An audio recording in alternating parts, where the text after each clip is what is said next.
दोस्तों DElEd second semester का जो है इस बार जो मैथ का पेपर हुआ है आपका 4 अप्रैल 2025 को, उसका जो है हम पूरा सोल्यूशन लेकर के आए हैं। चलिए देखते हैं। सबसे पहला क्वेश्चन, यदि किसी त्रिभुज में दो कोण समान हो तो छोटे कोण के सामने की भुजा जो होती है क्या होती है? तो दोस्तों छोटी होती है। छोटे कोण के सामने वाली जो भुजा होगी वो हमेशा छोटी ही होती है। नेक्स्ट आपका योग का तत्समक अवयव क्या है? तो योग का तत्समक अवयव जो होता है दोस्तों 0 होता है।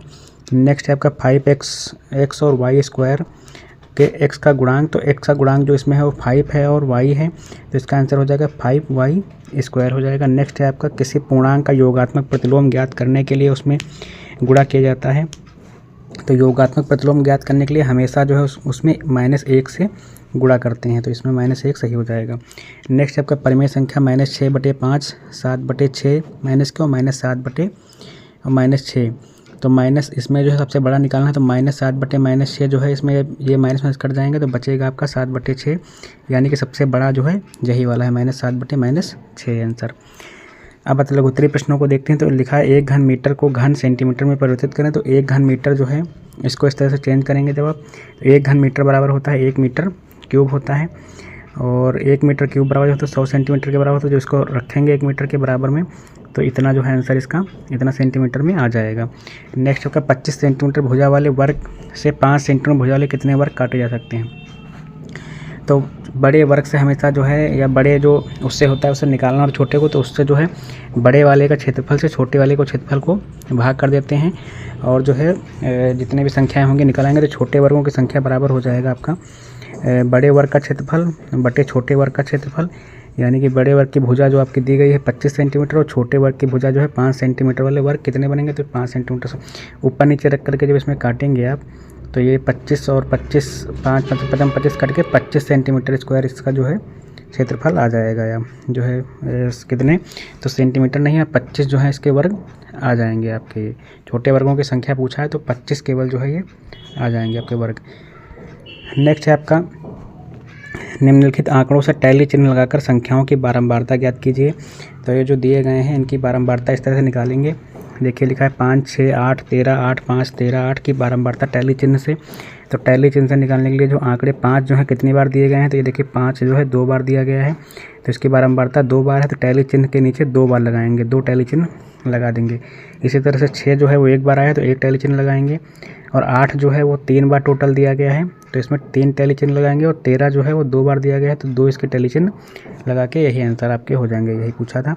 नेक्स्ट है आपका व्यंजक 5x स्क्वायर 7xy और 8z और plus 3xy -7x square -2xy -6z -10 को सरल कीजिए।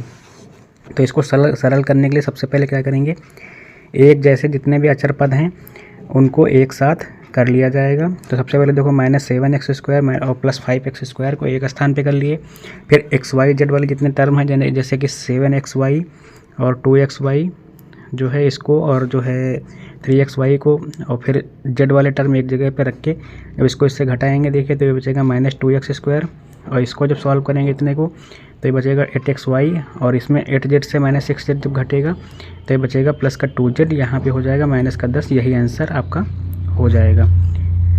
नेक्स्ट है आपका a⁵ और b इंटू में -ab⁵ पे गुणनखंड ज्ञात कीजिए। तो इसमें गुणनखंड में सबसे पहले आप ab इसमें कॉमन लेंगे बाहर, तो बचेगा a⁴ -b⁴, और a⁴ को जो हम a² को इस तरह से भी लिख सकते हैं।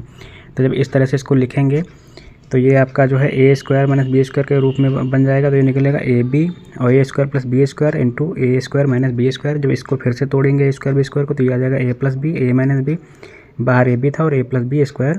इसी तरह से इतना आंसर इसका आ जाएगा, इस तरह सॉल्व करेंगे। नेक्स्ट आपका लघुत्तरीय प्रश्नों में कि एक समबाहु त्रिभुज की परिमाप 18 सेंटीमीटर, तो इसका क्षेत्रफल कितना होगा? तो इसको देखेंगे सबसे पहले।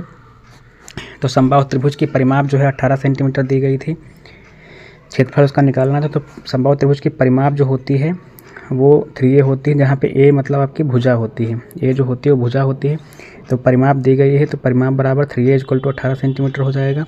तो a की वैल्यू निकालेंगे तो a यहाँ से 6 सेंटीमीटर निकल आएगा, और क्षेत्रफल अगर समबाहु त्रिभुज के देखेंगे तो होता है √3a² / 4।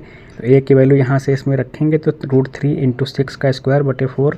इस तरह जब इसको सॉल्व करेंगे तो ये आ जाएगा 9√3 सेंटीमीटर स्क्वायर, ये हो जाएगा। नेक्स्ट क्वेश्चन अगर आप देखेंगे तो एक भिन्न के हर को जो है अंश में जोड़ते हैं और इस तरह से दिया गया है। तो भिन्न का जो है लिखा है कि एक भिन्न का हर उसके अंश से एक अधिक है।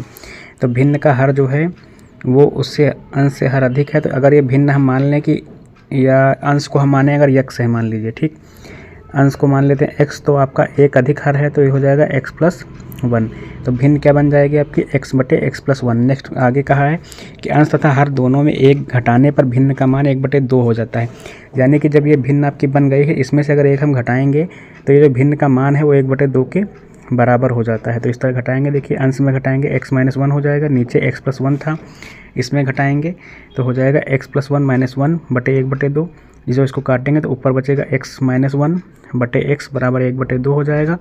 फिर इसको सॉल्व करेंगे तो इधर ये जाएगा 2, तो 2x और -2 इधर आएगा, ये क्रॉस मल्टीप्लिकेशन से तो ये x हो जाएगा। जब इसको सॉल्व करेंगे x के पद को तो x बराबर 2 आपका निकल आएगा। तो पूछा है भिन्न क्या होगी, तो अब x की वैल्यू को जो है प्राइमरी भिन्न जो थी इसमें रखेंगे इस तरह से, तो हो जाएगा 2/2+1 यानी कि 2/3 इसका आंसर आ जाएगा आपका। नेक्स्ट है आपका x+1 बराबर अगर जो इतना दिया गया है तो x² + 1/x² का मान ज्ञात कीजिए क्या होगा। तो इसमें जब भी होगा तो ये जो आपका दिया गया है x² में दिया गया है, निकालना मान इसका है, तो इसको बोथ साइड में जो है आपका स्क्वायरिंग करेंगे। तो सबसे पहले देखो स्क्वायरिंग करेंगे जब x+1/x का स्क्वायर बराबर 3 का स्क्वायर, तो इसमें जो है फार्मूला आप लगाएंगे a² + b² वाला इधर पे, तो ये हो जाएगा आपका x² + 1/x² + 2x × 1/x बराबर 9 हो जाएगा, क्योंकि 3 का स्क्वायर जब होगा तो ये x और x कट जाएगा इससे, तो बचेगा x² + 1/x² + 2 = 9। तो 2 को जब इधर हम भेजेंगे तो ये x² + 1/x² बराबर 9 - 2 हो जाएगा, यानी कि 9 से 2 जाएगा तो 7 इसका आंसर आ जाएगा। जिसका वैल्यू पूछा तो इसकी 7 वैल्यू आ जाएगी इसकी। नेक्स्ट है आपका एक घनाभ की लंबाई जो है 80 सेंटीमीटर है, चौड़ाई है 40 सेंटीमीटर और ऊंचाई जो है 1 मीटर 20 सेंटीमीटर है। तो इसको अगर सेंटीमीटर में है तो मीटर में अगर चेंज करेंगे तो 100 सेंटीमीटर को मीटर में चेंज करने के लिए 100 से भाग करते हैं, तो ये हो जाएगा आपको 0.80 मीटर, ये हो जाएगा 0.40 मीटर, ये हो जाएगा 1.20 मीटर आपके बराबर हो जाएगा। और घनाभ का आयतन जो है सबसे पहले आयतन निकालेंगे, क्योंकि इसका वो निकालना है, तो लंबाई गुणे चौड़ाई गुणे ऊंचाई होता है, इसकी वैल्यू को सब में इसमें रखेंगे, इसको कट करेंगे तो आपका लास्ट में जो आंसर होगा 0.384 निकल आएगा। हो सकता है कुछ लोग इसको यहाँ पे काट देंगे तो उनका जो है अपान में भी आंसर आ रहा होगा, लेकिन एट लास्ट उसमें भी इतना ही आंसर आएगा।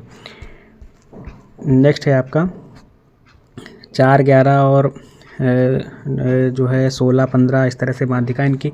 तो माध्यिका निकालने से पहले जो है सबसे पहले आपको संख्याओं को आरोही क्रम में लिखना होता है। तो पहले लिखेंगे 4, 5, 7, 9, 10, 11, 12, 15, 16। फिर संख्याओं को गिनते हैं कि कितनी संख्याएं हैं। अगर विषम है तो यानी कि इसमें संख्याएं विषम दी गई थी, तो विषम संख्याओं के लिए फार्मूला होता है n + 1/2वां पद होता है, n बराबर 9 निकल आया था, तो 10वां पद यानी कि 5वां जो पद होगा इसको जब वो करेंगे वही माध्यिका होगी। तो 5वां पद इसमें जो है 10 आएगा, 1, 2, 3, 4, 5 नंबर पे आपका 10वां है, तो यही आपकी माध्यिका हो जाएगी।